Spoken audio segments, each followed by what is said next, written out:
My girl, talking about my girl. Podcast don't work out. Ringo, bro. Hello, everyone. My name is Gambit No More, and thank you for tuning in to the second best thing you will hear all week. We have a great show for you that includes top-notch film reviews, the latest movie news, and assorted thoughts and opinions ranging from insightful to downright obnoxious. This is the I've Had Better Movies podcast. Let's kick it off. James, what do you have for the fans this week? Hello, everyone. My name is James Langos. Welcome to the show. Each week, Dom and I will give you, the fans, a review of a film currently in theaters, or in a rare occurrence we can't afford to go to movies that week. We will dig deep into our film libraries to break down an old great, or just another random piece of crap. This week's review is 999, that we actually both saw together. Dom, what'd you think of the movie? It was long. Yeah, longest 2 hours of my life. Yeah, it really was. And I just posted my review about this today, so it gives you guys a clue when we're recording this. But for me, it wasn't what I was sold. No, the trailer looked so much better. No, the trailer looks like that classic, intense heist film. I was expecting Heat meets a little bit of Street Kings, to where it's about a heist and it's about what goes on after the heist, but the heist is important.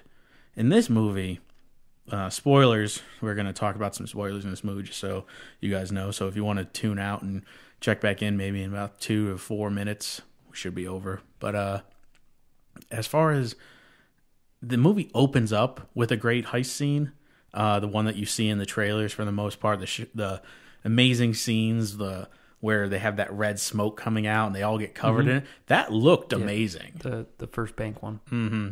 But then after that, you get into the story of it, and then it just turns into all right, this goes wrong, and then this goes wrong, and then it's oh no, we need you to do another job. But they don't really ever explain why the job is.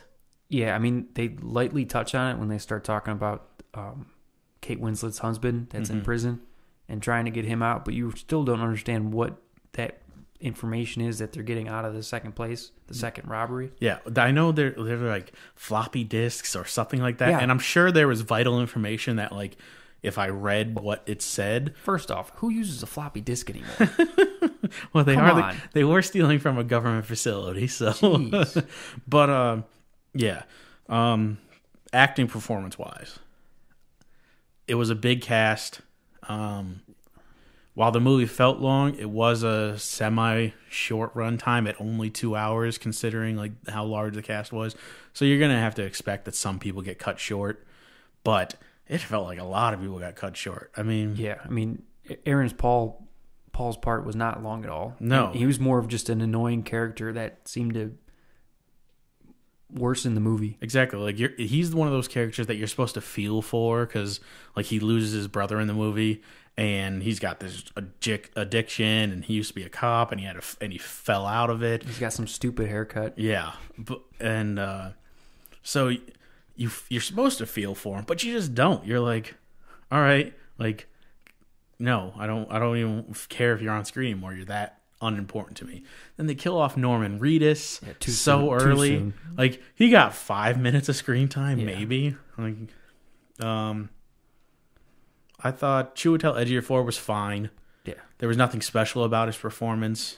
He's a great actor. I mean, he can do anything. Yeah, but that's the problem. He's a great actor who is completely underutilized in the film. Same with Kate Winslet. She gets max 15 to 18 minutes of screen time. Yeah, she does a not great accent. No, Israeli accent. Yeah, a little rough. Yeah, a little rough. It sounded almost Russian. Yeah, that's what I thought too. That's what I thought it was at first. Because I was okay, so Gal Gadot is her sister, but she is where's the relationship? Then it's oh, wait, they're not Russian. They're Israeli. So now it makes sense. But yeah, my favorite part of the film, acting wise, was Clifton Collins Jr., who some of you may know from movies like Pacific Rim. He plays the wheelchair-bound tech guy, or he was in Boondock Saints 2. he's a fantastic actor. Like my favorite role for him is Mindhunters. You ever seen that movie? No. I'm going to sell it to you because on the premise it sounds shitty. Like it's a bunch of CIA, basically the show Criminal Minds, like the people who get inside the heads of psychopaths. They go on this training mission to an island, and then one of them turns out to be a psychopath and starts knocking them off one by one with these elaborate jobs, like, and they're all planned. And it's got LL Cool J and I think one of the Arquettes. I don't remember. And there's one of them that's in it. One of them, and Johnny Lee Miller, and I love it. And Clifton Collins Jr., like I said, is amazing. So I highly recommend you guys go and check out all of his stuff. But what do you think about the performances? I'm going to differ with you. I know we talked about this after the film, but I enjoyed Casey Affleck. I know you didn't. It almost felt a little forced some of the times he was doing it, but I enjoy everything he does.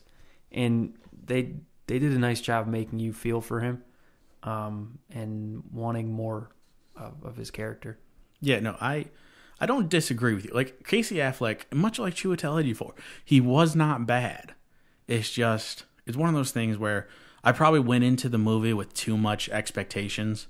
Like, after I saw the trailers and the cast, I went into this movie. It was in my probably top 8 most anticipated movies of the year. That's aggressive. Yeah, because I thought it looked that cool. And the cast, like, Chiwetel Ejiofor is quickly becoming one of the hottest actors in Hollywood. Like, he's going to be in the upcoming Doctor Strange movie. You've got Kate Winslet, who is fantastic. You've got Norman Reedus, who is on the most popular show on TV. You've got Aaron Paul, who was on the most popular show on TV and now has decided to do B-level movies. Yeah. Woody Harrelson, too. Yeah, Woody Harrelson, who some of his choices were a little rough. Like, he played a really creepy character. Yeah, his speech pattern and, like, Woody Harrelson really likes weed. Yes. And it did feel odd when he's a police sergeant, detective, chief, and you see him smoking weed like 5 times in the middle of the film. And I get it. They probably wanted to portray him as like this rebel who's like, I'm above it all. But at the same time, you're like, I wonder how much is that just Woody Harrelson be like, you know what, this movie's not as good as I thought it was. Let's just toke up while I was filming.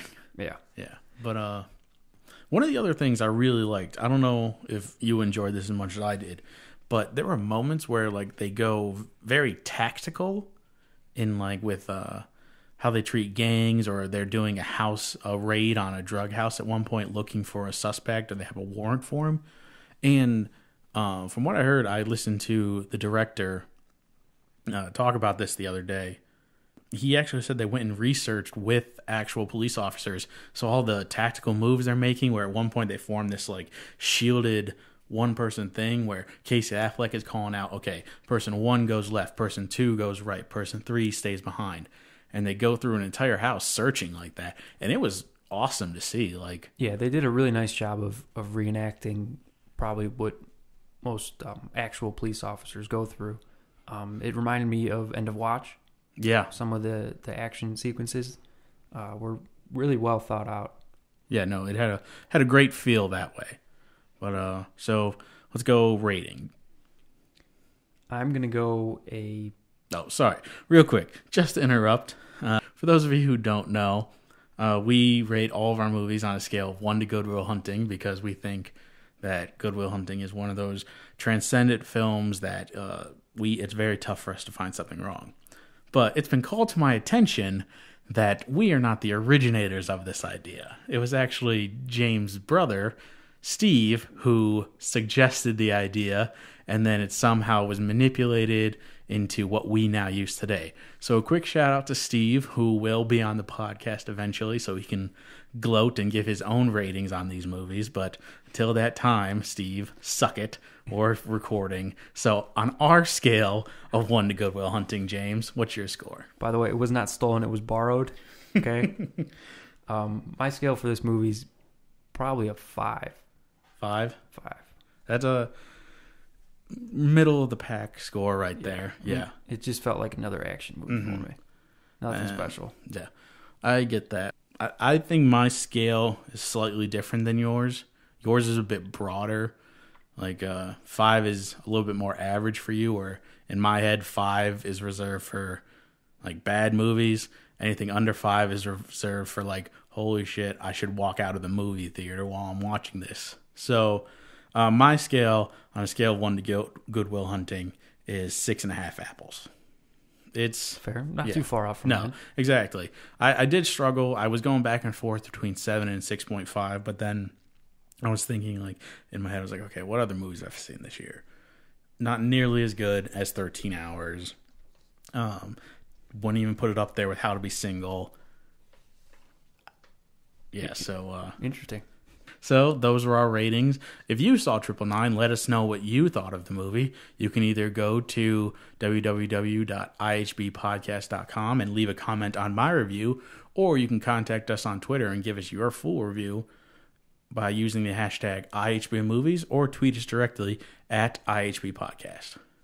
The most exclusive party of them all took place this Sunday night as the Academy Awards selected from the best that film had to offer and honored them with the golden-plated statue. While the most prolific winner of the night was Mad Max Fury Road, winning 6 Oscars. All of them came in the form of technical categories ranging from sound mixing to costume and makeup.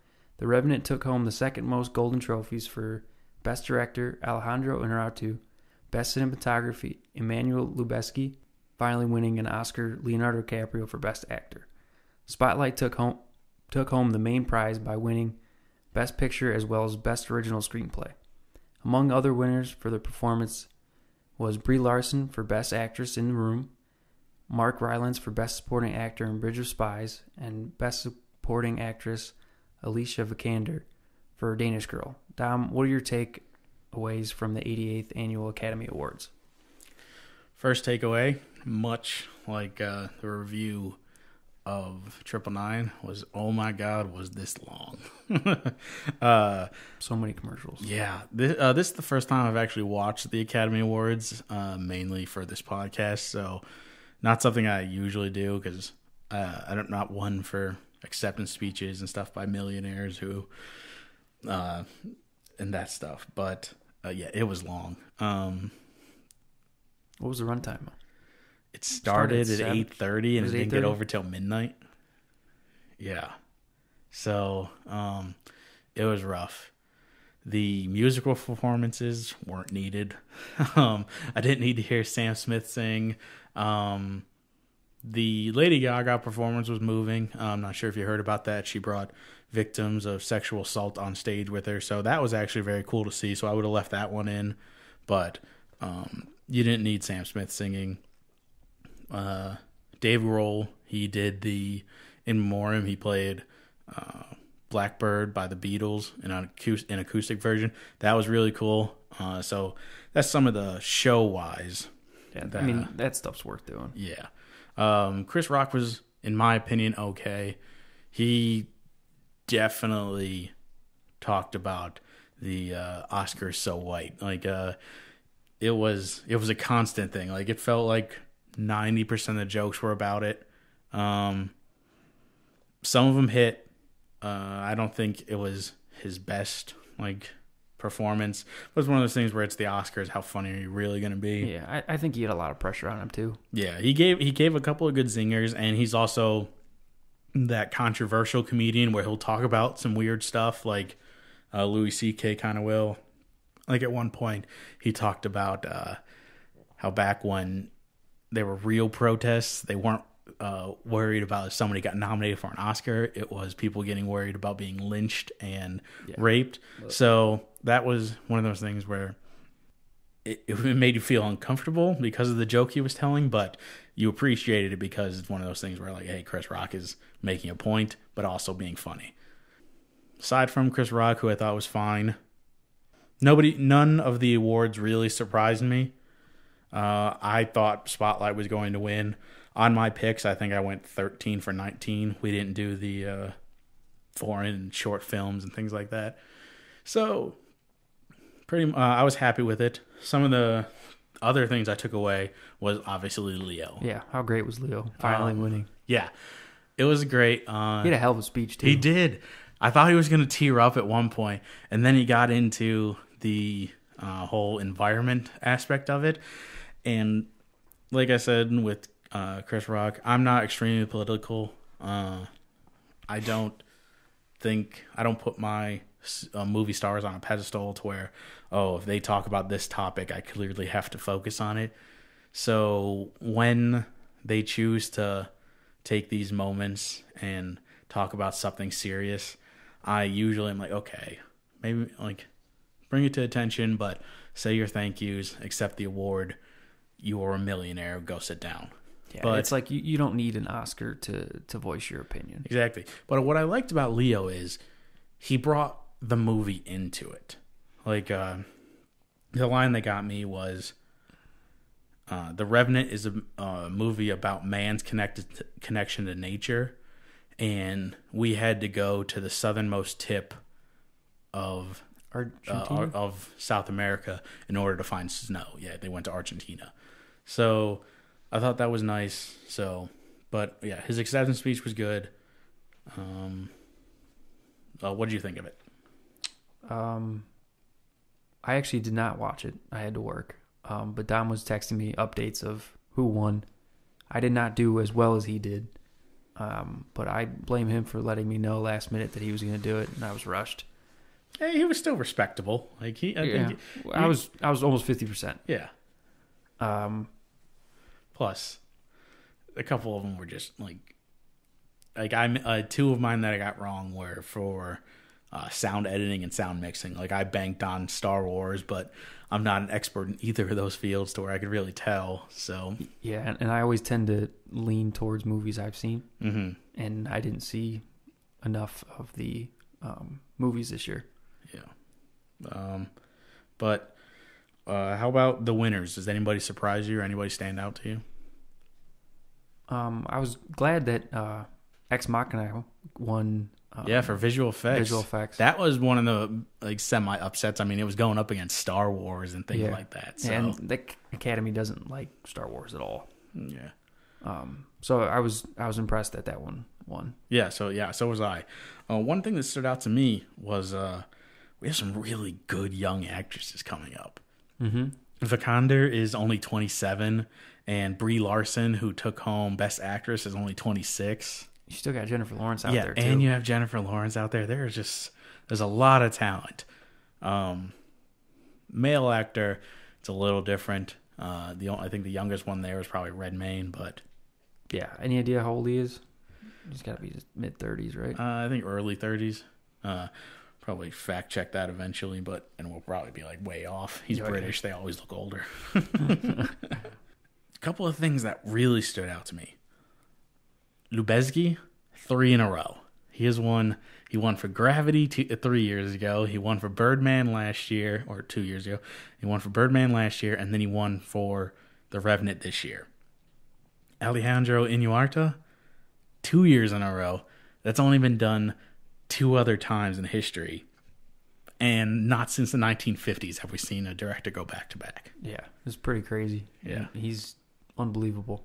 Yeah, so good for him. We're seeing one of those. Like, think about it. 3 years ago, you're like, oh, Christopher Nolan's going to be the next guy. Inarritu jumps in. He's like, hey, I got this. Yeah. So I thought that was really cool. What'd you think about Sly? It would have been nice if he could have pulled one off, but I don't know. I feel like the Academy didn't want to give him one for a reoccurring character. Yeah, I'm not trying to cop out or anything, but I ended up picking Sylvester Stallone to win it because of the last couple weeks. It was just like, oh, Sylvester Stallone's the favorite. He won the Golden Globe. He won this. But up until the Golden Globes, everything I heard was from Mark Rylance. Like, I didn't see Bridge of Spies, so I couldn't comment. But a lot of critics I trust were like, no, this guy's going to win. He was great. So I wish Sylvester Stallone would have won. It would have been a nice story. But at the same time, if this guy was good... I mean, yeah, he deserved it. Yeah, I'm not hearing anybody complain that he won. Yeah. I'm just hearing people say, God, I wish Sylvester Stallone would have. Next up, we have news on Michael B. Jordan's next project. Coming hot off the heels of Ryan Coogler's Creed, Jordan will again be breathing new life into a project as he tackles a remake of the Thomas Crown Affair. While most of the public remembers the version that starred Pierce Brosnan and Rene Russo, some may be surprised to know that that was a remake of a 1968 film of the same name starring Steve McQueen. James, what do you think of Jordan starring in another remake of this film? I'm very excited because I feel like anything he does from here on out can only be better than, at least I'm hoping, I'm praying, that it'll be better than Creed. It'll be tough to match because Creed was a good movie. I love Creed. Creed was right up there with my favorite movie of last year. How many times did you see it in theaters? 3. 3. Yeah. That's impressive. Yeah. To pay $7 3 times. That's $21. It deserved it. And for those of you that don't know, the Thomas Crown Affair is about a rich playboy, is what they used to call him, that amuses himself by stealing artwork, and because he's got nothing better to do with his money. Yeah, pretty much. And of course, a woman is involved, and it complicates things. Yeah, like I have not seen the original Steve McQueen version. Actually, I just found that out that it was a remake today. But in the Pierce Brosnan version, which is a very good movie, it essentially feels like James Bond is now rich, retired, and stealing art for fun. And what's not to like about exactly. That? And Rene Russo plays a insurance adjuster / claim artist. Like, do you see Entrapment? Yes. Yeah. Plays the same role that Catherine Zeta-Jones plays, where it's like, hey, I have to get this painting back. I don't work with the cops. I work for the insurance company. But who is attempting to get the painting back / catch Pierce Brosnan, but she ends up falling in love with him and shows her breastises on camera. So, always solid. But as far as the remake goes, I'm a little apprehensive. I love Michael B. Jordan. Who they cast alongside him to play the female role is going to be important. Do we know who's directing? No, I think this just came across. This is the first announcement. Like, we probably won't even see this movie for a solid year and a half. But I wonder if they're going to take it in a different route because Michael B. Jordan is younger. Like, when Pierce Brosnan played, he was probably solidly in his 40s at that time. I mean, he came out in 99. Yeah. So. And Steve McQueen in 1968, he was older as well.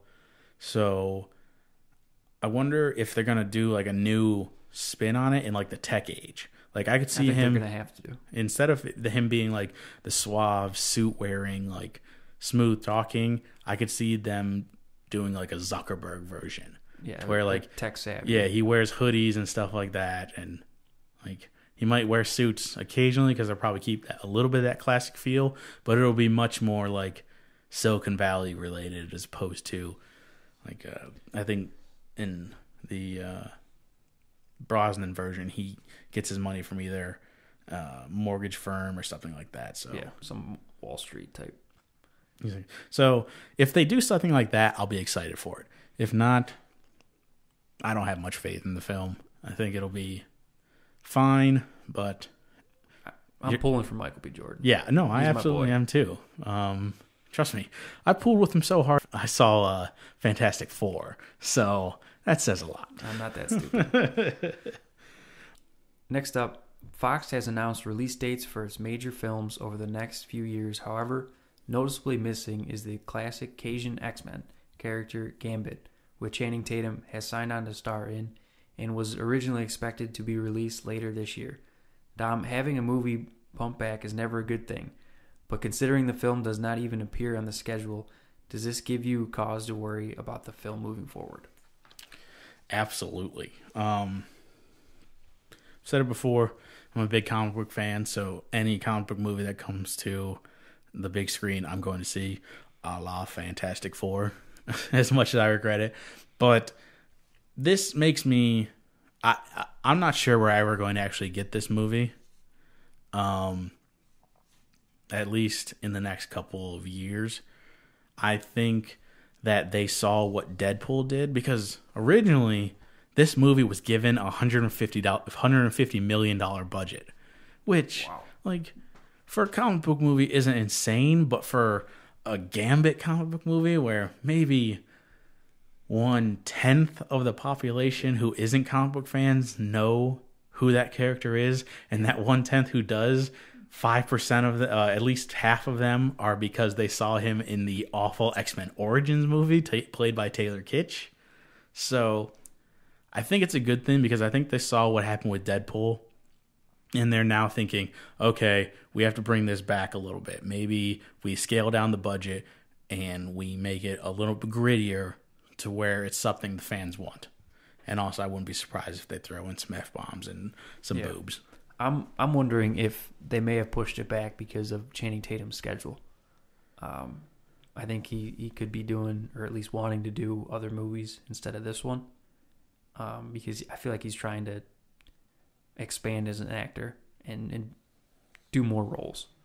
Yeah, no, I think that's absolutely possible. It's just one of those things where, like, this movie was it was moving forward. It had the director, it had everything. They had a release date for it originally, but then they took it off that release date. So I wonder if by moving it back, they put the movie in jeopardy even more, because now Tatum is going to get locked up by other projects.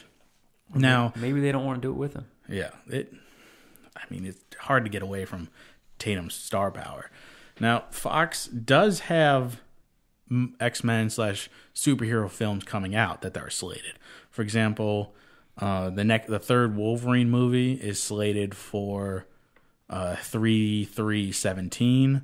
They have a unidentified Fox Marvel project for July 13th, 2018, and they also have another Fox Marvel project listed for October 6th, 2017. So one of those has to be Deadpool. Yeah. Most likely the 18. Most likely the 18. 17 could be X-Force or something along those lines. And it's one of those things where I wouldn't be surprised if they scrap the Gambit movie itself for right now, and they just decide to introduce him in a Deadpool movie. Like, yeah, that could very much happen. Mm-hmm. Like he becomes a part of X-Force, because I'm not sure if Gambit ever was a part of X-Force in the comics, but it's perfectly easy to retcon that in the films. Like, it doesn't matter as long as you get, like, I think the only characters the fans are really going to be in an uproar about getting in X-Force are Deadpool and Cable. So adding somebody like Gambit, I think that could be really cool. What are your thoughts? Like you were saying about the budget, it could be a good thing if it's lower, if it's not as big as it was, because I don't know. I just don't know if they can recreate what Deadpool did. As a non-comic book fan, Deadpool was a bit of an anomaly because of their marketing. It was just insane, and they did so well. But say, for example, Gambit is a little bit like Ant-Man. How excited were you for Ant-Man? / did you see it opening weekend?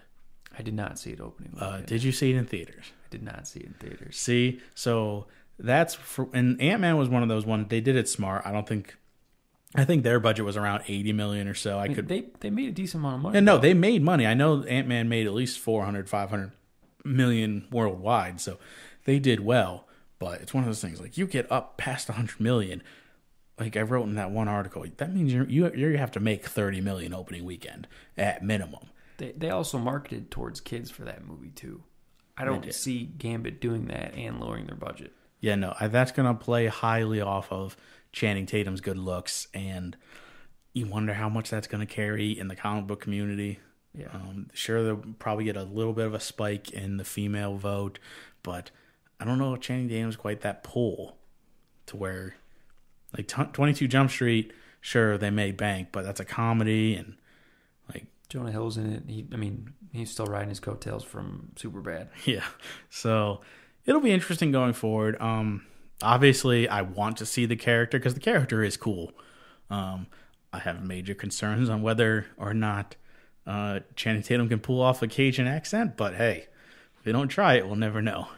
Yeah, that worries me. It can't be any worse than Chadwick Boseman in Gods of Egypt. Oh God, was that accent horrible. Sometimes they just need to forego the accent and let the actor do however it is they talk. Yeah, bit of a tangent here. Or speak. Chadwick Boseman, you're a great actor. You've done really good work in the past. I don't know who got you into Gods of Egypt. Fire them. I don't know who told you that accent was a good idea. Never talk to them again. And I don't know who is planning your next movie, but thank God it's with Marvel because they're not going to let you do that shit. So keep them around. But yeah, it's rough when Chadwick Boseman is the worst part of a bad movie. Yeah, that's something you want to strive for. I was forgetting. I keep going off topic, but did you hear anything about what Alex Proyas, the director of Gods of Egypt, said? I read something. Yeah, he went off on Facebook about critics and how we're vultures picking at the dead carcasses of movies, and because we're going after things that people put so much work into. And yeah, he had a Christian Bale moment. Yeah, it was nuts. I was like, dude, you are not that good of a director. Like, you directed The Crow, which was great, but you don't have a whole lot of stuff to fall back on. Like, you ever want to work again? Yeah, he's attacking. Especially coming off of this calling card. Yeah, so I thought that was amazing. Hopefully, it doesn't kill his career. Next up, we have the box office battle. Bum, bum, bum. A competition for bragging rights between friends who want nothing more than to prove they know more than the other guy. And who buys the first round of drinks this week, of course. How the game works is each week, my co-host and I will predict the top 5 films at the box office. Whoever gets the closest to the correct order wins a point for the week. And the box office for last week was as follows. Topping the box office once again was Ryan Reynolds' passion project, Deadpool, raking in an additional $31.1 million for a domestic total of over $285 million. Second place goes to the new Gerard Butler-helmed film Gods of Egypt, earning a disappointing $14.1 million. In third, continuing its run of animated dominance, was Kung Fu Panda 3 with $8.89 million, bringing its domestic total to just over $128 million. Fourth place goes to the Christian epic Risen, earning another $6.81 million, and its second week in rounding out the top 5 was the John Hillcoat directed 999, debuting with $6.11 million. Dom, give us your thoughts on last week's totals and the competition, then give us your picks for this week's showdown. And you can say who won, by the way. This is getting a little old. We're 3 weeks in, and now James has won the last 2 weeks. Oh, yeah. Big time. He actually had a really good week. He had the top 3 films, and he flip-flopped the 4th and 5th films. Yep. So he was literally, under $1 million away from having the correct order. So how about them apples? Yeah, that was pretty good. Me, on the other hand, struggled greatly. Yeah, a little bit. I mean, I went off of the movie. Jimmy went off of the people. You got to give the people what they want. Exactly. I gotta say, I thought 999 was gonna be so much better. Ed the Eagle, according to Box Office Mojo, which is where we receive our numbers, it came in 6th, which was the heartfelt movie that I had in my top 5. I thought it should have done much, much better because that was the best movie I saw all weekend, and I saw all 3 of the new movies that came out. It was by far the best. As far as other things that surprised me, Deadpool pulling in over $30 million again. That's well above the number 2 for the last 3 weeks. Like, yeah, I think the closest the number 2 spot has gotten is like $22 million. Yeah, 22 or 23. Yeah, that's still Kung Fu Panda, I think. Yeah, and like $9 million over in its 4th week, 3rd week. So that's insane. Pulling in crazy numbers. Obviously going to get another one. Gods of Egypt, which I talked about earlier. Oh, this was a rough movie. CGI was rough. The dialogue was rough. You couldn't tell what kind of movie it was. Like, one moment it would be the classic sword and sandal where it's like, we must avenge the fallen. And then the next minute, Gerard Butler would walk in the room and be like, I just had sex and it felt so good. Like, literally, there's like... Gerard Butler played himself, basically. He did. There are like 6 sex jokes in there that's like, what movie am I watching? Like, like the worst one was spoilers for all of you who... Please don't go see it. It's not recommended. But there's one point where the female god and the others, they go to find Chadwick Boseman. And... the female god has this power where she can manipulate men through the power of love.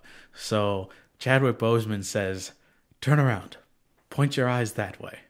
And then the woman goes, oh, you prefer the view from behind. And Chadwick Boseman does this weird body thing and then proceeds with like, well, I mean, yes, but also. Like, what? Like, what point was that? Like, This feel is supposed to be a fairly dramatic moment. How about we not talk about how you're an ass man? Yeah. So just awkward. $14.1 million on a $140 million budget. Yeah, they felt a bit short. Oh, that is epic proportions. Because, like I said in the one article, you got to figure they spent at least another 30 to 50 million on marketing. At the minimum. Yeah, they spent a lot of money. Yeah, so you're telling me that they, next week, because there's no way the movie goes up, that you're probably looking at least 50% drop off. So we're talking like $7 million next week. So we're talking $120 million deficit in North America. Of course, they're going to make money overseas and things like that. And they're hoping they get it all back. No, they are. They're hoping one of those markets overseas just sees CGI and goes crazy for it. Like, which, I mean, has like happened. China or South Korea. But Kung Fu Panda, like you said, staying on strong. Risen. Wow. I know you had it at 5, but I did not see that coming. It's a Christian movie, man. It is, but like the first week I kind of saw coming. Second week, I did not see it was going to get this much holdover. The religious community speak. Yeah. What are your thoughts on top 5 from last week? Well, just like I planned it. Honestly, it's kind of a guess. It's difficult to try and match the top 5. Yeah, last week was tough when you have 3 new movies, and this week's going to be tough too. Yeah. Speaking of this week, here's my top 5 for next week. I'm sticking with Deadpool at number 1. But I think it's going to be a battle between that and Zootopia. You know what? Screw it. Never mind. Change my mind. Zootopia's taking number 1. Ooh. I think the plot thickens. I think Zootopia's taken $45 million in opening weekend. I think it'll do really well. Number 2, I'm going to go Deadpool. I think it drops off because of the animated feature, but I still think it's going to do over 20 million this week. Third, I'm going to have London Is Fallen, probably just shy of 20 million, maybe like 21, but Deadpool's still going to go number 2. Eddie the Eagle. I have this movie at number 4.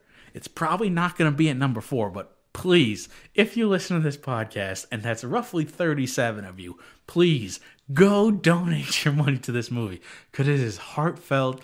It gets you on every level. You feel sad. You feel happy. It's got a great mother-son moment. It's got a great father-son moment. It's got a great drunken Hugh Jackman moment. So who doesn't love drunk Hugh Jackman? Exactly. But yeah, I can't recommend this movie enough. If I didn't have to go spend money and see Zootopia and London Has Fallen and Whiskey Tango Foxtrot next week, I would probably go see this movie again. And I might convince my mom to go. So yeah, just by your math though, if 37 people watched and they paid $10, it's $370. It's not going to cut it. Hey, it could help. $700,000 away from. Yeah, that's only about 700 people. See, but if those 37 people who listen to this tell 37 of their friends, and 37 of their friends tell 37 of their friends, is this like Pay It Forward? It exactly is. Except for I hopefully won't get shanked in the chest like Haley Joel Osment. Spoilers. Which, if you saw the Entourage movie, you would wish that happened to him. Okay, and then in my 5th spot, a little bit of risk, but for some reason Tina Fey just knows how to get in the top 5. Like her movie Sisters was in the top 5 for like a month straight. So I'm going Whiskey Tango Foxtrot at number 5. I am going to do some last minute changes on my list. See if it pays off. At number 1, I'm going to go with Zootopia. At number 2, I'm going to go Deadpool. At number 3, I'm going to go London Has Fallen. Number 4 is going to be Kung Fu Panda. And 5 is also going to be Whiskey Tango Foxtrot. All right, so it's a battle of Eddie the Eagle in its second week versus Kung Fu Panda in its fourth for box office supremacy. I'm taking a huge gamble going 2 animated movies in the top 5. Yeah, but I mean... Zootopia looks great, by the way. Yeah, I might actually go see that. Some of the guys I watch online who gave critiques of it, they really liked it, and they said there's a large handful of jokes that are specifically meant for adults, that'll definitely go over. So I'm kind of looking like a Shrek type of movie. Yeah, a little bit. So I'm really looking forward to the movie. I'm definitely gonna go see it. But all right, those are our box office picks for the week. Tune in to the episode next week to see who won, but also send us your top 5. You can either do that to the website, which I mentioned earlier, www.ihbpodcast.com. You can do it through Gmail at ihbpodcast@gmail.com, or just send it to us on Twitter at ihbpodcast, or use the hashtag ihbmovies. Now it's time for Tough Questions, a segment dedicated to getting answer to life's toughest questions, like, is Batman's costume dry clean only? And giving you, the fans, the opportunity to ask us questions to encourage intense debate that could ruin our friendship. If you would like to ask us a question, just send us a tweet using hashtag IHBmovies, or send us an email to ihbpodcast@gmail.com. Our tough question of this week revolves around Leo finally winning the Oscar. James, now that he has won, the public needs a new person to root for. In your opinion, which actor who has not yet won an Oscar deserves to take home the golden statue? First things first, I don't think anyone in the near future is going to strive, want, and deserve an Oscar like Leo has. I just find it highly unlikely that someone's going to do as many Oscar-worthy roles as he's done in the past 10 years, 8 years, something like that. At least 10 years. So, but, I mean, if you want to pick, I have a couple options. I think Fassbender could easily be that next person that could be very deserving of one. Solid pick, nominated this year for his role in Jobs. But it might take him a while to get it. And then my sleeper pick would be Emma Watson, because I feel like she's not going to try and do movies like Harry Potter anymore. Yeah, no, it feels like, I mean, she's going to be in the upcoming Beauty and the Beast, but she definitely feels like she's doing those dramatic, serious roles. And she's very heavily involved with women's rights. Yeah, she is. And so I think that might steer her towards some Oscar-worthy movie roles. Oh, yeah, absolutely. Definitely. Solid picks. My pick is Tom Hardy. Good choice. Yeah. Good choice.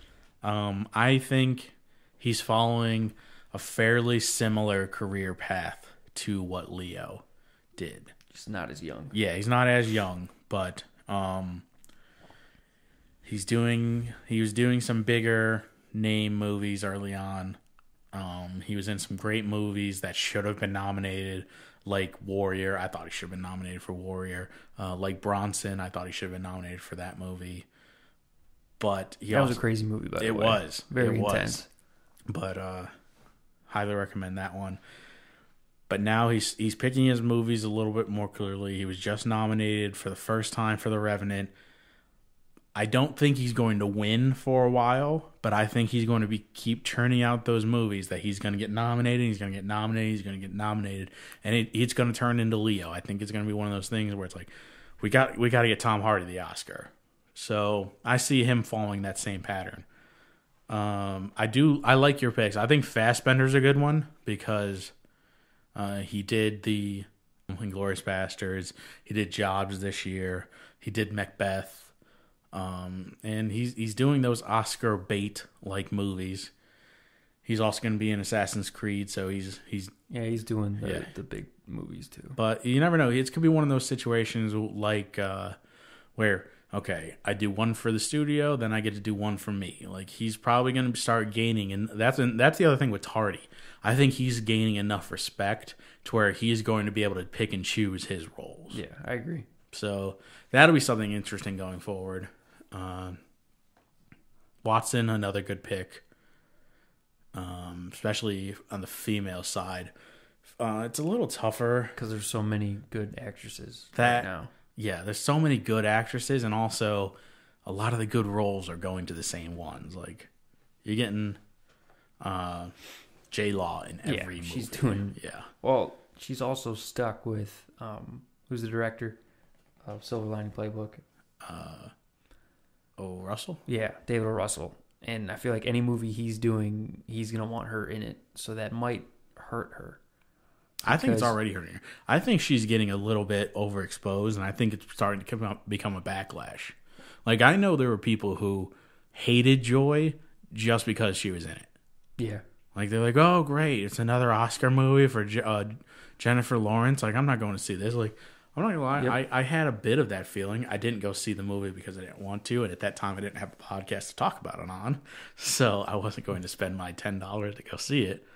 But it's one of those actors where, like, she keeps working, and she's doing, like, this year alone, she's going to be in X-Men Apocalypse. She's going to be in that movie Passengers with Chris Pratt. She's got a movie in the works with Amy Schumer. She's got all these movies lined up where it's like, okay, we have to miss you eventually. Like, Anne Hathaway did that a couple of years ago where she said it herself. She was in so many movies that year, and she was getting, like, and all of them were getting these Oscar nods. It's exhausting. Yeah, and people started to hate her. Like, she got a backlash from it. So she actually said, like, all right, I'm stepping away. And she wasn't in a movie all last year. Or if she was, it was in, like, small parts. The Intern. Okay, I meant the year before. Sorry, I got my years mixed up. Okay. She was in movies in 2014. Yes. Yeah. Yeah, 2015 was her coming back. And then now she's going to be in the next Alice Through the Looking Glass, the next Alice in Wonderland movie. And she's got a couple more lined up. So, to play Devil's Advocate, Leo and Martin Scorsese also did a lot of movies together. But those are two of the top people in their industry. And I don't know if David Russell is as good as Scorsese is. I don't know. They're not even close. And Jennifer Lawrence is not as good as Leo is on a consistent basis. I'd agree. Like, it's tough because Leo hasn't done those real blockbuster movies. Like, I think Jennifer Lawrence is bad in blockbuster movies. I think she's great in Oscar movies, but, like, I don't particularly like her acting in the Hunger Games. And I hate her as Mystique. Like, yeah, I think she comes off as just whiny, and, like, she doesn't fit the character at all.